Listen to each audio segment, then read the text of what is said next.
Lo dijo él. A primera hora. Muy bien, 7:20. Hoy es el último día de la campaña electoral. Hasta hoy, en los medios de comunicación masivos, podemos hablar y recoger los criterios a favor y en contra de la consulta popular. Hablo yo de los medios tradicionales. No se olviden ustedes que a nivel digital en las redes no hay tal silencio electoral. Pero por supuesto, en este tipo de espacios hay que aprovecharlos para seguir explorando las opiniones y los criterios respecto de lo que nos deja la campaña electoral. Jairen Noriega está con nosotros, ella es asambleísta en representación de Pichincha por Revolución Ciudadana. Jairen, ¿cómo le va? Bienvenida. Jairen, muchas gracias, Andrea, Fabricio, siempre un gusto estar con ustedes en este espacio. Gracias a usted por la gentileza. ¿Qué sensaciones le deja esta campaña? Al cierre de la misma, una de las campañas, creo que no es una, es la campaña más corta que yo recuerde. Apenas 13 días y hablo de la campaña oficial, pero ¿qué sensaciones le deja a usted? Bueno, Fabricio, yo la verdad le digo, estoy muy esperanzada de que este domingo 16 la gente defienda lo importante.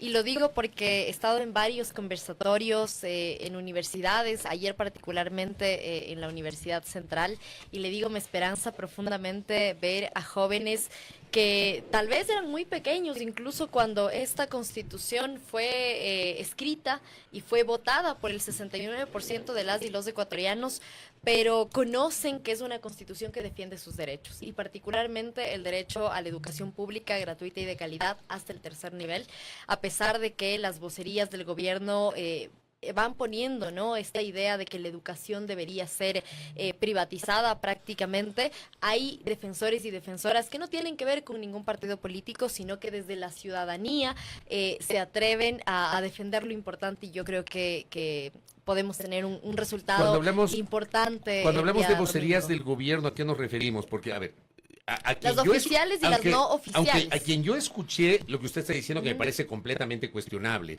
el plantear de que la educación de tercer nivel no sea financiada por el Estado. Yo creo que es completamente cuestionable, porque yo sí soy un convencido que el Estado tiene que, o la universidad pública tiene que ser gratuita, o la educación tiene que ser gratuita hasta el tercer nivel. Fue el señor Jorge Alviar, que no es un vocero del gobierno. Los voceros no oficiales, pero diría yo. Al gobierno no le he escuchado, ni tampoco a gente de ADN decir eso. Pero Fabricio, sonaría muy feo, ¿no? Creo que sería más bien un error de estrategia que el presidente de la República diga por su propia boca que quiere privatizar la educación. Pero hay cosas que no hace falta que la gente diga para entenderlas de esta forma. ¿Usted cree que por ahí va la cosa? ¿Ese es el plan que tienen oculto si es que hay constituyente? Sí, pero no es tan oculto, Fabricio, porque si nosotros nos fijamos en lo que ha venido haciendo Daniel Noboa en estos 2 años y medio que lleva en el gobierno, ha sido el desmantelamiento de lo público, y particularmente el desmantelamiento de la educación pública, y más particularmente, si se quiere, de las universidades públicas. Él entró con una promesa de campaña de que todos los estudiantes iban a entrar a la universidad, de que se iba a eliminar CENESID para aquello, y bueno, sí lo hizo, pero no ha tenido el resultado que se esperaba desde su discurso, que era el que los estudiantes puedan ingresar a las universidades. De hecho, cada vez la brecha es más grande de los estudiantes que aspiran a un cupo universitario y los que terminan entrando a la universidad. Entonces, cuando usted nos dice no es algo que ha dicho el presidente, claro, tampoco nos ha dicho para qué quiere cambiar la Constitución, tampoco nos ha dicho cuáles son esos artículos que a él le parece que no deberían estar en la Constitución, y entonces lo que queda es imaginarnos, pero no imaginarnos desde, digamos, desde la nada, sino más bien con el antecedente de qué es lo que ha hecho y cómo ha operado, cómo ha gobernado el presidente de la República en este tiempo, y de allí tener una idea de qué es lo que pasará en una constituyente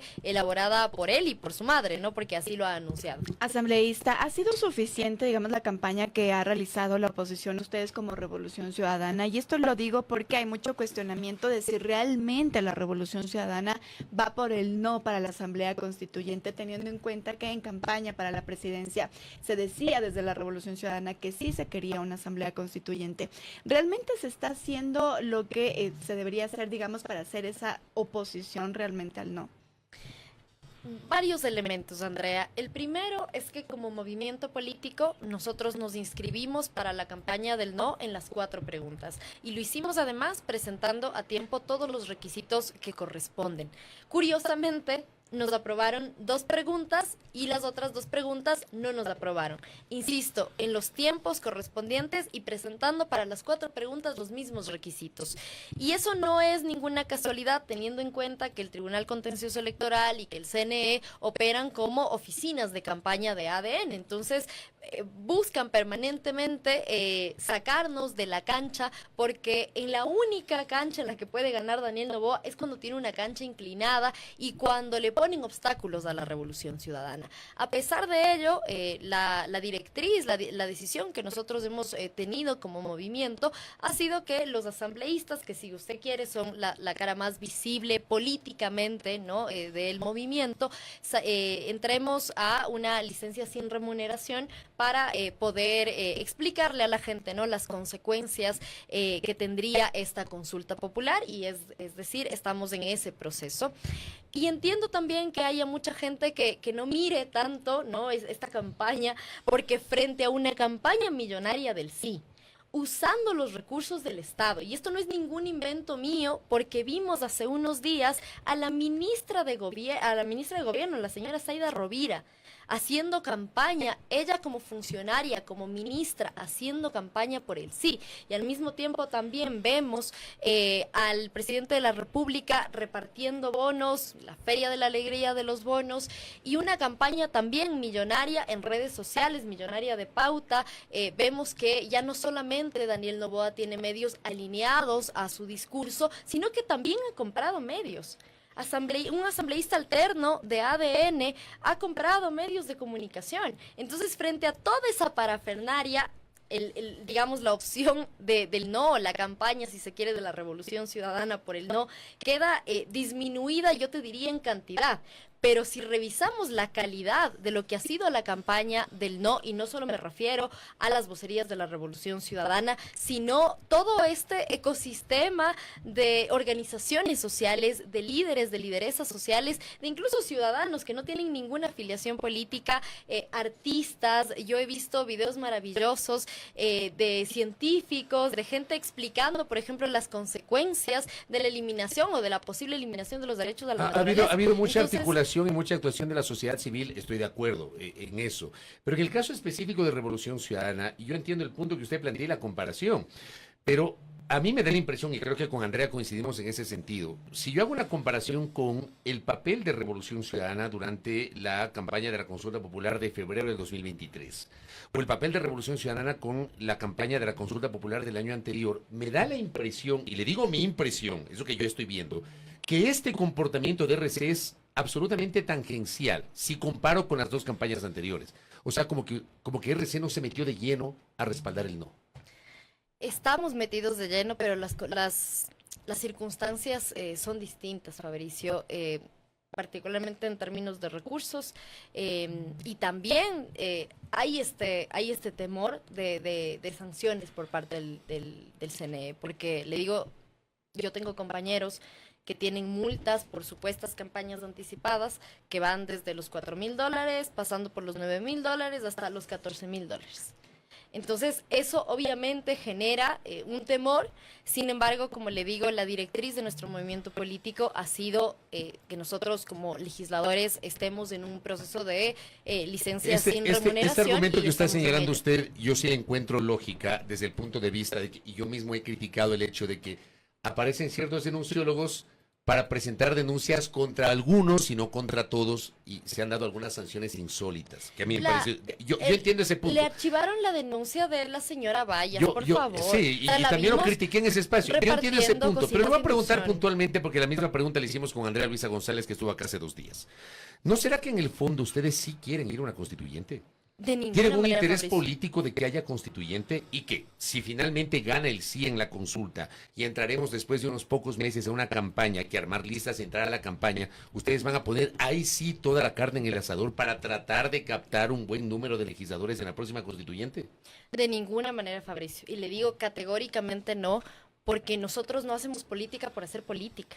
Nosotros hacemos política por un compromiso con la gente y estamos claros de que en este momento no tiene ningún sentido cambiar la Constitución, porque eso no va a mejorar la seguridad en este país. Una nueva Constitución no le va a dar de comer a la gente. Una nueva Constitución no va a darle medicinas a los hospitales. Una nueva Constitución no va a devolver a todos esos niños que están ahora mismo fuera del sistema educativo, capturados por bandas de delincuencia organizada. De ninguna manera nosotros queremos ir a un proceso constituyente. Ahora, que si hay un proceso constituyente, o sea, evidentemente como fuerza política tenemos que tener una representación ahí y plantearemos una estrategia.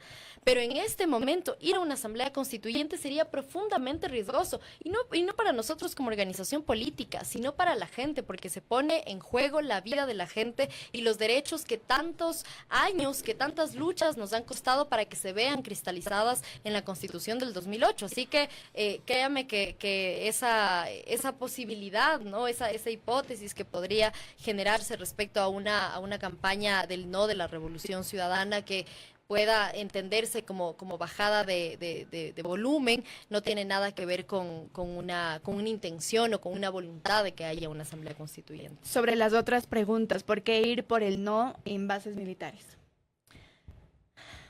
Es una mentira más del gobierno, Andrea. Nos dicen, ¿no?, que ahora sí, con esta base militar extranjera, se va a solucionar la seguridad. Y lo mismo nos dijeron para meterle la mano al bolsillo a la gente con la subida del IVA. Y lo mismo nos dijeron el periodo pasado con una serie de leyes en materia de seguridad que aprobó la Asamblea Nacional, incluso con votos de Revolución Ciudadana, y nada de eso ha servido. Porque al presidente de la República no le interesa realmente combatir la inseguridad en este país. Para él, el conflicto armado no internacional, esta declaratoria ha sido nada más que un show. Un show en el cual él se viste de militar, entra con todo el aparataje a Durán y dice, ahora sí se les acabó el tiempo a los narcos. Días después se le fuga Fito. Días después se le fuga Fede. Y celebran como un logro la recaptura de esas dos fugas. Vemos que convierte en un show la supuesta inauguración o la apertura de esta cárcel del Encuentro, que ni siquiera está terminada. Pero además creen que somos estúpidos porque un día suben una foto, ¿no?, con los trabajadores de la construcción detrás de los presos. Se ve, ¿no es cierto?, que es una cárcel que no está terminada, evidentemente. Y luego borran la publicación, vuelven a subir otra publicación, photoshopeados, eliminados, ¿no?, los trabajadores de la construcción, porque obviamente generó críticas. Entonces, es un show el combate, el supuesto combate a la delincuencia por parte del gobierno. Y respecto a las bases militares en particular, a mí sí me preocupa que en el tiempo récord, en una cosa de 3 días, el gobierno ha cambiado el discurso, pero radicalmente. El presidente de la República llegó a decir que leamos bien, ¿no? Nos mandó a leer bien a los ciudadanos porque decía que la pregunta en ningún momento hablaba de bases militares. Cuando la pregunta dice literalmente bases extranjeras militares.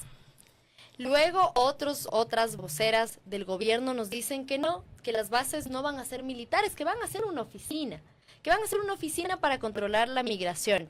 Y casi que nos querían convencer de que la señora secretaria de Seguridad de Estados Unidos vino solo a cabalgar en Ecuador porque le gustan los caballos que hay acá, que no vino a tratar temas importantes, que vino a mirar ahí una oficinita. O sea, por favor, no nos tomen el pelo. No nos crean tontos, porque eso creo que le molesta a la gente. E insisto, un gobierno que no ha dado resultados en materia de seguridad, un gobierno que no solo que no ha mejorado la situación, sino que la ha empeorado. 2025 ya se encamina a ser el año más violento de la historia del país, superando solo al año 2024, que ya era el año más violento e inseguro en el país. Asambleísta, los que defienden el sí dicen entonces, ¿por qué no tener más cooperación, más colaboración? Es decir, mientras más apoyo tengamos para enfrentar el crimen organizado, la delincuencia, etcétera, es mucho mejor para el Ecuador. ¿Por qué no así? No hay apoyo, no hay cooperación porque el gobierno no trabaja en eso.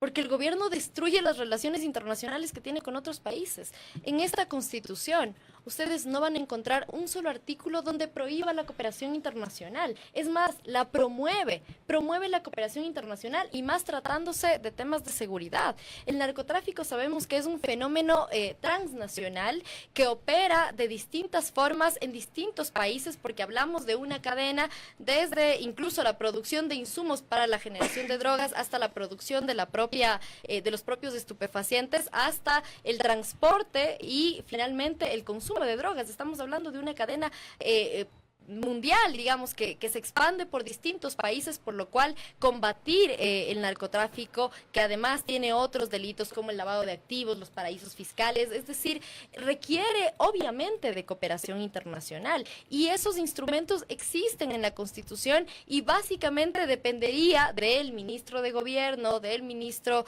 de Seguridad, del ministro de Defensa, de la Canciller, del propio presidente de la República, que encabece una estrategia seria, un plan serio de seguridad en el cual la cooperación internacional sea un eje fundamental. Pero nada de eso existe, Fabricio, y no existe porque la Constitución lo prohíba, no existe porque son unos incompetentes que no les interesa combatir la inseguridad. Vamos rápidamente con las otras dos preguntas. La una que tiene que ver con la eliminación del financiamiento del Estado, el denominado fondo partidario para las organizaciones políticas, y la otra la reducción del número de asambleístas.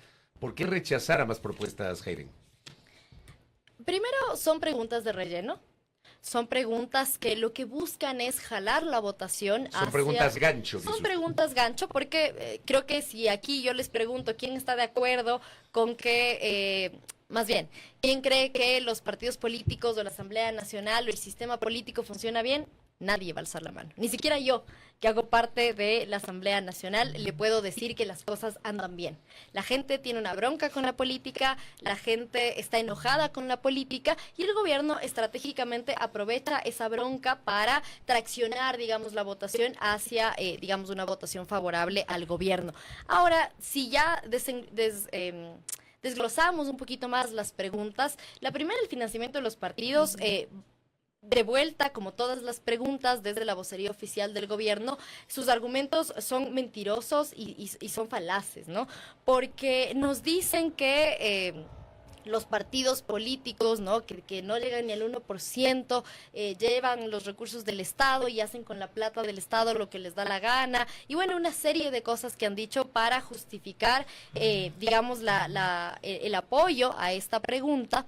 Sin embargo, de ello es importante mencionar que estos fondos, digamos, los recursos que reciben los partidos del Estado vienen de dos tipos, ¿no? El Fondo Permanente Partidario y el Fondo de Promoción Electoral. El de Promoción Electoral no se toca, la pregunta lo que busca es modificar el Fondo Permanente Partidario. Pero, asambleísta, para usted, ¿no se han mal utilizado ese? Por supuesto, pero si los casos son públicos. Sí, pero además, el Código de la Democracia establece sanciones para ello. Y en su momento se han aplicado las sanciones al mal uso de recursos públicos, que van desde multas de, si no estoy mal, desde 1 hasta 10 salarios básicos, pasan por la suspensión de derechos políticos y llegan incluso esas sanciones a la eliminación de los partidos políticos. Entonces, que no nos vengan a decir que hay impunidad respecto del mal manejo de usos públicos por parte de los partidos políticos, porque si hay impunidad no pasa por la Constitución o no pasa por las leyes vigentes, sino por la inacción del Consejo Nacional Electoral, ese mismo Consejo Nacional Electoral que calla cuando el presidente sale a hacer licencia sale a hacer campaña y no pide licencia para hacerlo, ¿no? Y usa recursos ¿Usted públicos. tiene en el radar cuántos y cuáles organizaciones políticas malutilizaron recursos o pudieron haber sido identificadas y sancionadas? Entiendo que el caso más escandaloso ha sido el de Sociedad Patriota. ¿Cómo no?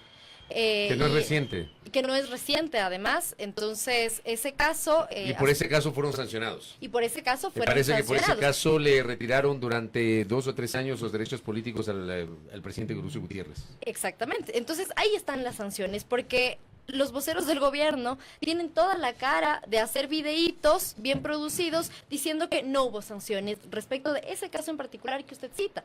Y entonces le están mintiendo a la gente a la cara. Si hay más casos hay que sancionarlos, Fabricio. Pero eso no, o sea, es decir, si alguien hace mal la tarea, lo que hay que hacer es sancionar eso que están haciendo mal. Y hay las herramientas para hacerlo. Y respecto de la segunda pregunta, del número de asambleístas, La calidad de la legislación no va a mejorar reduciendo legisladores. Pero además los voceros del gobierno nos han dicho dos cosas. Uno, que les preocupa que se gaste demasiado dinero en los sueldos de los asambleístas. Y yo me pregunto, si es que realmente les importara y les interesara las finanzas públicas, entonces no hicieran leyes a la medida del presidente para que se perdonen 98 millones en impuestos. Si realmente les interesara las finanzas públicas y el excesivo, porque nos hablan de que tener 4 asesores es demasiado. Pero entonces, si les parece demasiado tener 4 asesores, a mí me parece demasiado que legisladores de ADN no solo tengan 4 asesores, sino que además tengan 2, 3, 4 policías cuidándoles 24/7. Y cargándoles la cartera a Fabricio. Porque eso es lo que yo veo en la Asamblea Nacional por parte de legisladores de ADN. No de todos, pero sí un par. No le voy a decir nombres tampoco. Pero usted lo ha certificado. ¿Usted lo ha visto? Pero claro, Fabricio, lo veo todo el tiempo. Son mis compañeros, se suben conmigo en el ascensor. Lo veo todo el tiempo. ¿En qué podría perjudicar, digamos, en el ámbito legislativo si al final del día esta pregunta gana el sí? Lo que hay detrás de esta pregunta, Andrea, es que el presidente de la República quiere menos control. A menos asambleístas, menos control. A menos asambleístas, menor capacidad de fiscalización. Porque el bloque de oposición ahora mismo en la Asamblea Nacional le es incómodo. Y cuando él piensa reducir asambleístas y dejar a 11 provincias con un solo representante, para él va a ser más fácil seguir haciendo los chanchullos que le encanta hacer. Y le pongo rapidito el caso de Santa Elena. El año pasado, la esposa del presidente intentó construir un resort de lujo en el bosque protector Oloncito. Y gracias a la lucha de los comuneros y gracias a la fiscalización, y lo digo porque yo fui a Olón a reunirme con los comuneros y también la comisión de GATS, en ese momento presidida por mi compañera de Sintonio, la lucha de los comuneros, más la fiscalización de DC, más la lucha de los movimientos ambientalistas a nivel nacional, logramos parar la construcción de este proyecto Binacín. Yo les pregunto a ustedes y a la audiencia, ¿qué hubiera pasado si es que la configuración de la Asamblea en ese momento hubiese sido la configuración de la Asamblea que el presidente de la República plantea a día de hoy? Santa Elena hubiese tenido un representante. Y si ese representante, Fabricio, hubiese sido de ADN, no hubiera pasado nada. Es más, el proyecto hubiese seguido adelante porque no hubiera tenido una voz esa comuna para poder reclamar frente al poder. A nosotros como Revolución Ciudadana tal vez ni siquiera nos perjudique ni nos beneficie el que haya menos legisladores porque somos una fuerza política a nivel nacional y siempre hemos tenido una importante representación, pero a quienes verdaderamente va a afectar esta reducción de asambleístas es a los partidos locales y a las voces más pequeñas. Y yo le digo, soy una demócrata convencida. Eso no puede pasar, porque todas las voces tienen que estar representadas en todos los poderes del Estado, pero más en la función legislativa donde se supone es la casa de la gente. Entonces, correcto, de allí viene, digamos, el problema de la reducción de asambleístas. Lo último, solamente para cerrar, saliendo un poquito del tema, le envío un abrazo al querido Ricardo Rivas, que está en sintonía y me dice: le solicito al asambleísta que planifique Ecuador dónde se encuentra la variable seguridad para que se dé cuenta cómo considera el Estado a este aspecto. Ahí nos damos cuenta de la importancia que tiene. Es lamentable decir que el Estado no ha considerado importante este aspecto a pesar de hablar de ello, y allí se dará cuenta que no saben de seguridad, es lo que añade el oyente solamente para trasladarles.